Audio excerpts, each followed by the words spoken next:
So a ton of candidates standing in line, even while the snow was coming down there briefly this morning outside of the Illinois State Board of Elections here in Springfield, which, interestingly enough, is in the same shopping plaza as a Chuck E. Cheese, but we can leave that to another day to have that conversation. But you've got candidates all up and down the ballot. From local state representative to state senator to members of Congress that are looking to either get reelected or people looking to get into the U.S. Congress. But you've also got statewide races, including that for governor.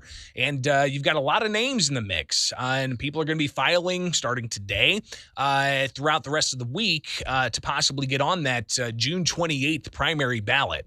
And with us right now is one of the candidates who just filed, and that is Aurora Mayor Richard Irvin here on the WMAY Morning News Feed. I'm Greg Bishop. Mayor, thanks for taking time with us this morning. How you doing out there?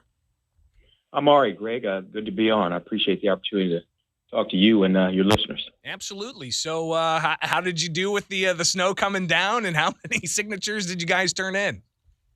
We did great. It's an exciting day. We gathered 15,000 signatures, myself and Representative Avery Bourne, and another 14,000 for our slate. So we're excited and filed all of our documents and officially getting on the ballot.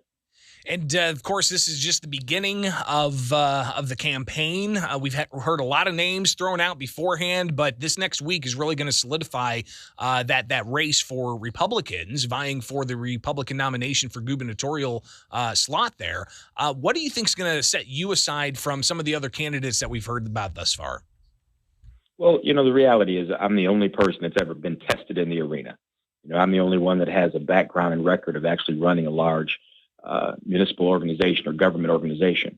And with my time as a prosecutor, my time as an alderman, a mayor, and a combat veteran, I think I have a unique perspective on what we need to do to take our state back and put us back on the right track. We're talking with Richard Irvin. He is the mayor of Aurora, but also filing nomination petition signatures to get on the June 28th ballot for the Republican and Democratic primary.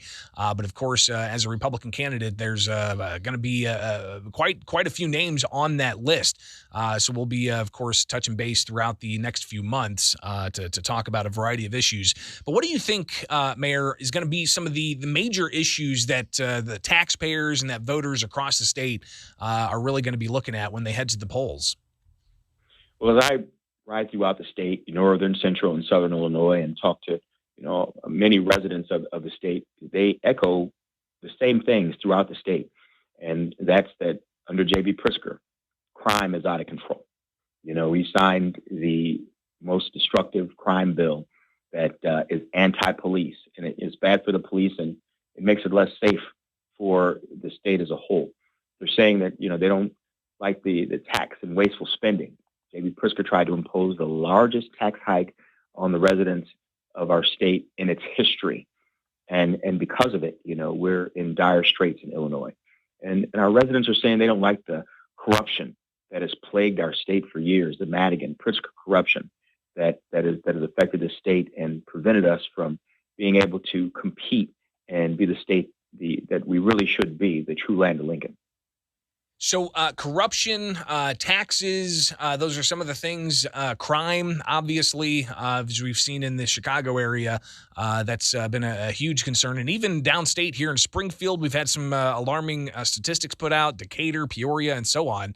How do you get through as a Republican candidate to Cook County and Chicago, which have typically been the deciding factor as to who's going to be the next governor of Illinois?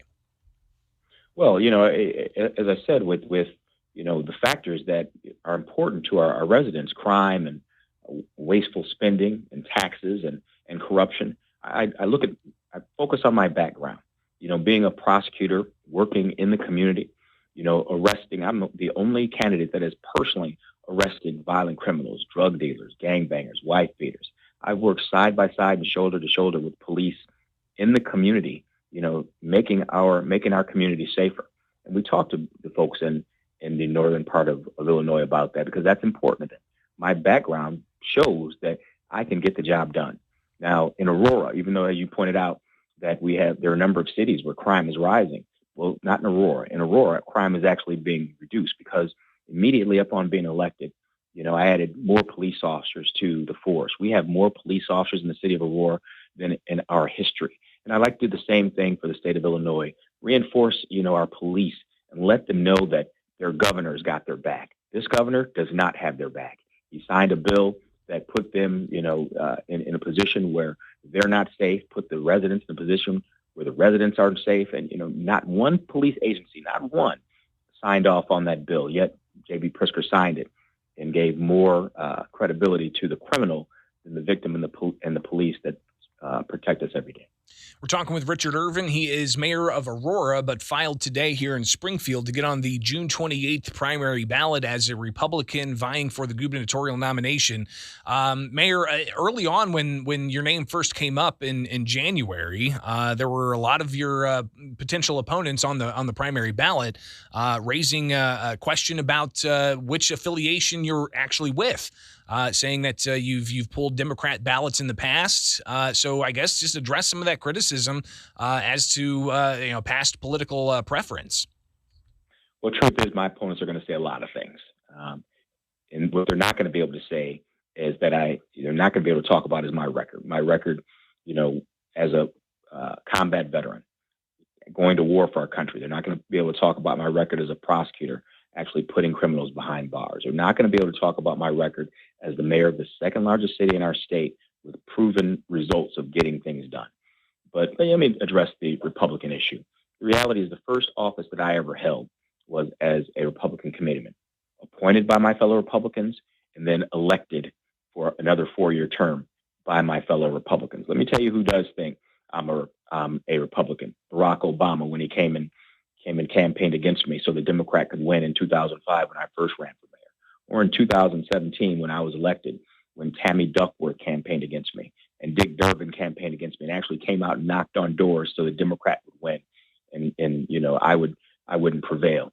And let me tell you who else, the most notorious Democrat in the state knows I'm a Republican. That's Mike Madigan, who sent his handpicked candidate out to campaign against me. Now, we beat Mike Madigan and his candidate, and I'm the only Republican that has ever faced Mike Madigan in the Madigan machine and actually won. Looked him in the eye, and called him out and won. None of the other candidates in the Republican Party can say that. Matter of fact, many of them have been in the legislature and been steamrolled by the Madigan machine for decades. I'm the only one that stood up to it and prevailed. Money is another big issue here, of course, with the incumbent governor, a billionaire, self-financing his campaign largely. He gave himself, I think it was like $170 million to get the job in 2018, and he's already given himself tens of millions more. And you've got backing from Ken Griffin, another billionaire here. For those who are worried about the staggering money in politics, I'm not sure any other way to put it, but how do you alleviate those concerns that, the money is what's really going to be behind some of the policies here rather than what's best for the people of Illinois? At the end of the day, money doesn't vote. People do. And when I got into the race, J.B. Pritzker recognized that I was definitely a threat because my background is the exact opposite of his. I have succeeded in every area where he's failed. At the end of the day, it's not going to be about money to our residents. It's going to be about who is the best person that can lead this state to the future and can show success and put Illinois back on top. And that person is me. And the Irvin-born administration will do things for the state that will, make us the true land of Lincoln again. Bring pride back to the state of Illinois. Aurora Mayor Richard Irvin with us on the WMAY morning news feed. We'll have plenty of opportunity in the months ahead leading up to the June 28th primary to talk specifically about a variety of issues. I would imagine everything from the Second Amendment to abortion to more. But one of the things that's just real fresh right now, actually a couple of things if I could, one being the indictment of Speaker Madigan, and you've got the reverberations being felt around all political circles. Do you think that will actually be a key point that voters are going to look toward to see how the candidates respond to this and what kind of solutions there should be to clean up ethics and allegations of corruption in Illinois? How do we do that? Absolutely, it's going to be an issue to this campaign, and rightfully so. The reality is, Mike Madigan has run a criminal enterprise in the state of Illinois for decades. A criminal enterprise, that's not a term used by me. That's a term used by the indictment that shows he's been involved in this criminal activity for so many years. Now, until we clean up all the corruption in the state, we're not going to be able to move forward, and that means we've got to clean up those people that participated in the criminal enterprise. J.B. Pritzker not only complicitly complied with the criminal enterprise, he participated. Let me tell you, he gave $10 million to Madigan's criminal enterprise to continue the corruption that had been going on in the state. He hired 35 patronage folks off the Madigan's clout list and brought them into the administration at the state of Illinois. And when given opportunities to rebuke Madigan, he has not done it at all. He didn't do it in 2019 when it first came up that Madigan had been involved in corruption. Didn't do it in 2020 when asked, and neither in 2021. As a matter of fact, what J.B. Pritzker said, and I quote, the people of Illinois should be happy that Mike Madigan is the Speaker of the state of Illinois. Well, I think most people of Illinois disagree with that, as I disagree with that, myself and Representative Avery Bourne. And we're looking to get rid of all the corruption, including J.B. Pritzker, in the state of Illinois. And that's why, I'm running for governor. Another issue I definitely want to talk with you about in the future is how do we reverse outbound migration with, us losing a seat in Congress and year after year after year, estimates pretty staggering. So we'll save that for another day. But talk about the response to COVID-19. And again, some of the critics out there are saying that you went along with some of the governor's mitigations early on. Assess, if you could, what should we have done? Here we are now 2 years afterwards with the governor and his orders impacting everything from small businesses to kids' education. How would you have handled this differently?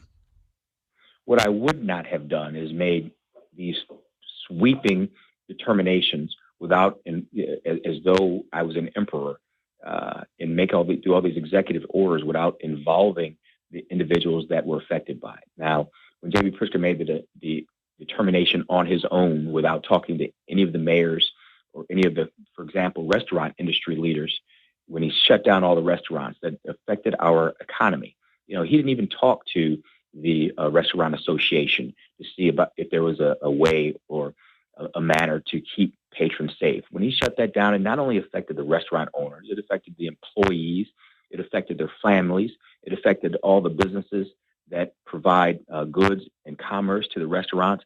It affected our whole economy, and he did it without even thinking, without even including, the other leaders in the state.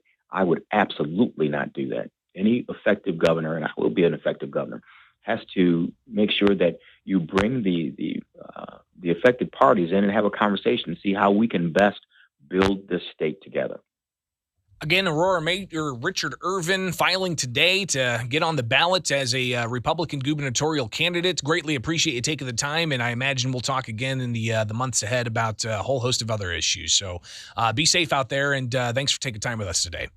Thank you, Greg. Look forward to talking to you again. Bye. It is the WMAY Morning News Feed now, 8:52.